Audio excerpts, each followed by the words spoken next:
Hi, it's Melissa Anderson, and today on Maintenance with Mel, I want to talk to you about how to properly maintain your dryer and why it's so important.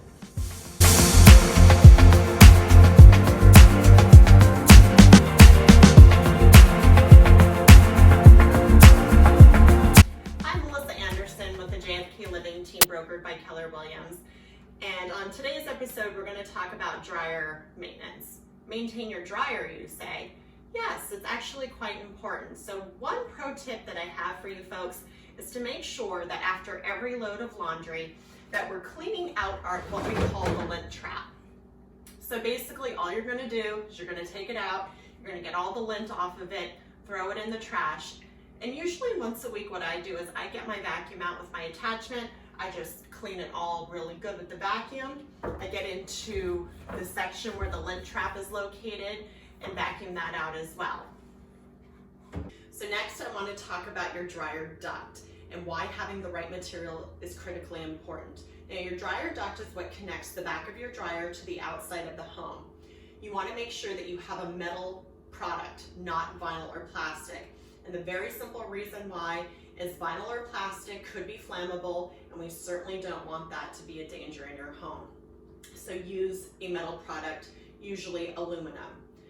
Now, with that being said, there are many reasons why that duct is critically important. Number one, keeping it clean will help you to increase efficiency of the airflow. Number two, it will help your clothes dry faster if that's nice and clean, right?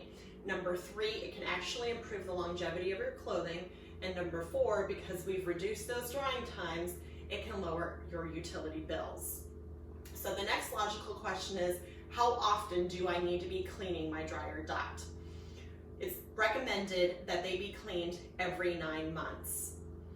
If you're doing more laundry or maybe you have multiple pets like you know I do with all the cats, we clean ours out every 6 months. We have a very short run behind our dryer, and so we can get to it very easily. So I clean that out myself every 6 months. If you can't get to it easily, hire a professional to get it done so that you're keeping your dryer in tip-top shape. So that's it. Dryer maintenance with Mel on today's episode. Make sure you stay tuned. Hit the subscribe button if you're on YouTube. Follow me on Facebook and Instagram for more insider tips on how to keep your home well maintained. This is Melissa Anderson with JFK Living.